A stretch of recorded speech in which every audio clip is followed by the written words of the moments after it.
Halo teman-teman, balik lagi dengan saya di Crypto In. Selamat malam teman-teman semuanya. Semoga hari ini luar biasa buat kita semua. Dan buat teman-teman di rumah yang dalam keadaan kurang enak badan atau dalam keadaan sakit, saya doain cepat sembuh teman-teman ya. Biar kita bisa trading dan trading bareng lagi. Dan tidak lupa juga yang sudah subscribe dan dukung channel ini, sehat dan sukses selalu buat kalian semuanya teman-teman ya. Oke, buat teman-teman semuanya, saya juga mau info ya. Nanti ada giveaway ya, road to 50.000 subscriber dari CryptoIn dengan hadiah 5 unit handphone Android. Cukup subscribe dan join Telegram group. Kira-kira seperti itu aja, teman-teman. Aja ya. Yeah. Oke, langsung saya agak terkejut teman-teman ya, karena salah satu dompet Ethereum yang di hold dari tahun 2014-2015 teman-teman ya, aktif kembali. Nah, beredar rumor teman-teman ya, kalau kalau ini bisa saja dipakai akan dipakai untuk membelikan Shiba atau Baby Doge maybe atau Saitama dan lain-lain. Intinya dompet ini tiba-tiba aktif teman-teman ya. Dan di sini kita akan dapat dua edukasi lah ya. menurut saya seperti itu teman-teman ya. Edukasi hold dan berita intinya gitu loh. Oke, langsung kita bahas teman-teman ya.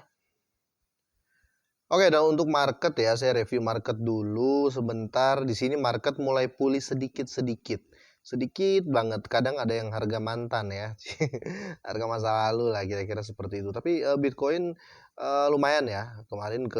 Bukan kemarin sih, tadi siang kalau nggak salah 37.000, sekarang ke 38 teman-teman. Oke, saya nggak bahas ini, tapi saya mau bahas buat teman-teman semua ya. Salah satu berita yang menurut saya ini cukup menarik teman-teman ya, cukup menarik dan bisa membawa kita berpikir, oh ini loh dunia kripto. Oke, langsung saja kita bahas ya. Dan diangkat dari You Today teman-teman ya, paus Ethereum kuno bangkit teman-teman ya. Jadi paus Ethereum atau dia dulu itu mempunyai aset sedikit teman-teman ya. Tetapi untuk di tahun ini teman-teman ya, asetnya naik banyak sekali dan dia baru mengaktifkannya kembali. Mungkin dia baru dapat password walletnya ya. Mungkin seperti itu, tapi ini menarik, akan kita bahas dulu teman-teman ya. Dompet Ethereum yang tidak aktif berisi 1947 Ethereum teman-teman ya. Wow, ini setara 5,1 juta dolar ya. Telah diaktifkan untuk pertama kalinya sejak 2015 menurut akun Twitter Well Alert teman-teman ya. Mempertimbangkan bahwa awalnya dia berinvestasi itu hanya 2.336 dolar ya. Hanya 2.300 atau sekitar ya bisa dibilang sekitar 30 jutaan, teman-teman, 33 jutaan rupiah ya. Siapapun yang memiliki alamat tersebut telah menghasilkan keuntungan 220.799% ya. Jadi dulu dia membeli itu aset dengan jumlah 3 juta ya. Dulu nggak terlalu dulu amat kali ya, karena ini 2015 7 tahun yang lalu gitu loh.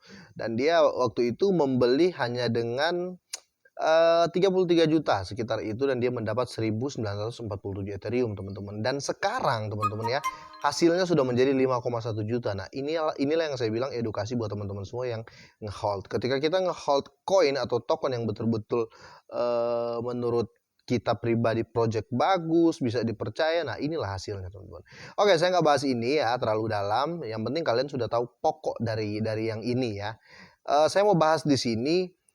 Ketika dompet ini diaktifkan teman-teman, Shiba langsung diborong, oke? Tapi nanti saya akan korek dulu ini ya, supaya kita bisa berpikir secara rasional, oke? Tidak jelas apakah seorang memiliki tingkatan keyakinan yang tinggi atau hanya menemukan dompet tua yang berdebu. Mungkin juga pemiliknya ya akhirnya ya berhasil membuka kunci Ethereum-nya setelah kehilangan akses kekayaan kripto. Mungkin diprediksi mungkin dia lupa mungkin kode perasaannya, atau dia mungkin lupa passwordnya, tiba-tiba dibuka tahun ini. Tapi kita nggak tahu itu ya, mungkin dia berencana memang hold dalam jangka waktu 7 tahun gitu teman-teman ya, karena ini dari 2015 sampai tahun 2022 ini sudah 7 tahun gitu loh teman-teman ya. Oke, Ethereum blockchain terbesar kedua diluncurkan pada tahun 2015 teman-teman ya, untuk mendesentralisasikan internet setelah Carousel teman-teman ya, senilai $18 juta yang memungkinkan untuk mendanai pengembangan proyek ya. Dan di sini teman-teman bisa kita lihat ya, cryptocurrency Ethereum teman-teman ya, kita berbicara Ethereum. Cryptocurrency awalnya mulai diperdagangkan pada harga $2,7 teman-teman ya. Asem nggak teman-teman? $2,7 di bursa Kraken pertama sebelum turun menjadi hanya 0,68 karena tekanan jual. Jadi pas launching ya, ketika launching Ethereum ini dihargai $2,7 ya, tepatnya $2,77. $2,77 teman-teman ya. Itu sekitar kalau di tahun 2015 kalau kursnya masih taruhlah 11 ribuan, di sini harga satu Ethereum itu masih sekitar 22, taruhlah dia sekitar Rp30.000 ya teman-teman ya, 30.000, oke lah, 28 sekian. Oke, saya hitung bulat aja ya. Ethereum berharga Rp30.000 di tahun 2015 teman-teman ya. Bahkan ya ketika itu ketika launching, dan launchingnya setelah launching harganya teman-teman turun jadi Rp0,68. Dan sekarang teman-teman ya harganya itu 3.700-an. 37.000, sorry. Harganya sekarang sekitar 40 sampai 50 jutaan lah ya. Oke. Dan di sini teman-teman ya, pelajaran lagi, sekali lagi saya bilang ke teman-teman semua, ini pelajaran. Kalian bisa lihat harga Ethereum dulu seperti ini, akhirnya sekarang seperti ini gitu loh teman-teman ya. Nah, saya berharap juga di Shiba dan Baby Doge akan seperti itu, dan saya sangat berharap karena menurut project sudah nggak diragukan ya. Versi certik pun untuk skala teknologi ya, kita berbicara secara teknologi. Kenapa saya bahas teknologi? Karena untuk jangka panjang yang dipakai teknologi teman-teman ya. Secara teknologi kemarin saya pernah share ya, Shiba peringkat pertama, kedua Baby Doge, ketiga Binance teman-teman. Pernah saya share, teman-teman bisa cek sendiri di video saya yang kemarin kalau saya nggak salah teman-teman. Nah, oke, forget it teman-teman ya, kita lupakan yang ini dan saya akan membaca satu artikel ya yang menurut saya ini paus kuno ini ya, yang baru bangun ini, menurut saya pribadi nih, dia yang membeli Shiba. Oke, kita coba cek artikelnya. Oke, di waktu yang sama teman-teman ya, paus Ethereum anonim ya, tanpa diketahui namanya ya, saya curiga yang tadi, yang paus yang tadi teman-teman ya, atau investor besar yang tadi, yang saat ini memegang token Shiba Inu senilai lebih dari 100 juta, telah membeli tambahan 47 miliar token Shiba dan menjadi salah satu pemegang terbesar di antara investor token. Nah, mereka menjadikan ini ya, sekali lagi saya bilang mereka menganggap ini diskon teman-teman ya, mulai diserok lagi. Dan ingat, pasar cryptocurrency itu fluktuatif ya, tidak ada yang berani berprediksi ya. Contohnya sekarang ya, bahkan dari prediksi luar pun semuanya meleset teman-teman ya. Karena apa teman-teman?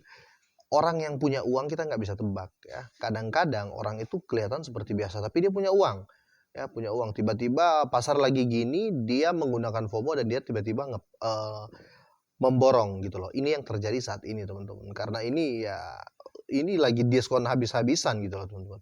Menurut halaman transaksi, seekor paus atau investor ini melakukan pembelian besar 5 jam sebelum waktu pers dan sekarang memegang Shiba senilai $116 juta teman-teman ya. Ini sangat banyak teman-teman.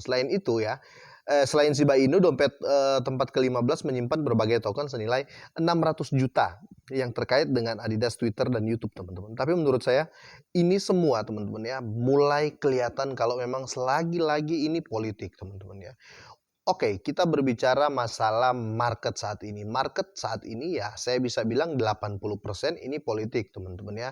Karena apa? JP Morgan nyerok. Oke, itu jelas teman-teman ya. Warren Buffett mulai menyerok ya. Itu dari timnya, bukan Warren Buffett-nya ya.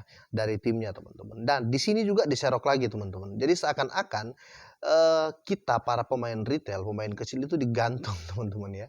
Digantung, kita mau masuk takut kejebak. Tapi saya sempat senang sih. Senangnya gini teman-teman ya.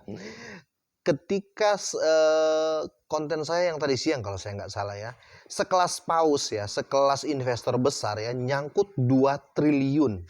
Oke, nyangkut 2 triliun. Itu sekelas investor besar teman-teman ya, bisa nyangkut. Jadi menurut saya ini memang santai-santai saja ya, apalagi buat kita para holder untuk yang long term, yang jangka panjang, teman-teman. Intinya ada perbaikan, teman-teman ya, ada perbaikan. Dia, bisa jadi recover-nya cepat karena di sini cepet-cepetan, teman-teman ya. Kalau seandainya turun terlambat serok, orang lain yang serok, kira-kira seperti itu. Tapi untuk overall ya, saya nggak menyarankan teman-teman untuk mengikuti gaya paus ini ya.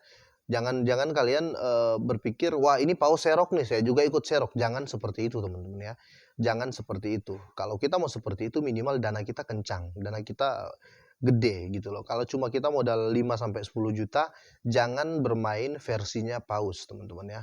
Versinya karena banyak di luar sana teman-teman yang di grup juga dan teman-teman saya bahkan bilang, "Oh, paus lagi nyerok tuh, saya ikutan nyerok." Nah, paus itu ketika dia nyerok, dia punya strategi sendiri karena uangnya banyak ya. Contoh uangnya 1 juta dolar, dia bisa bagi itu 25-25%. Dan kalau kita pemain retail yang hanya membagi aset 50-50%, ketika dump teman-teman, kita nggak ada yang tolong. Tetapi dia, si investor besar ini, ketika dia dump, harganya dump, dia bisa menolong dirinya sendiri karena asetnya kencang, gitulah teman-teman. Oke, kira-kira seperti ini teman-teman. Semoga ini akan menjadi berita baik, akan menjadi FOMO yang positif, akan menjadi food yang positif ya. Makanya saya bilang selalu kalau berita positif teman-teman silahkan di-share ya. Ini kebangkitan. Menurut saya mulai bangkit lagi teman-teman ya. Karena mulai pendatang baru masuk lagi ke Shiba. Kira-kira seperti itu teman-teman ya. Oke, sampai di sini dulu teman-teman, nggak usah lama-lama biar nggak bosan kalian. Oke, semoga sehat dan sukses selalu buat kalian semua dan selamat malam.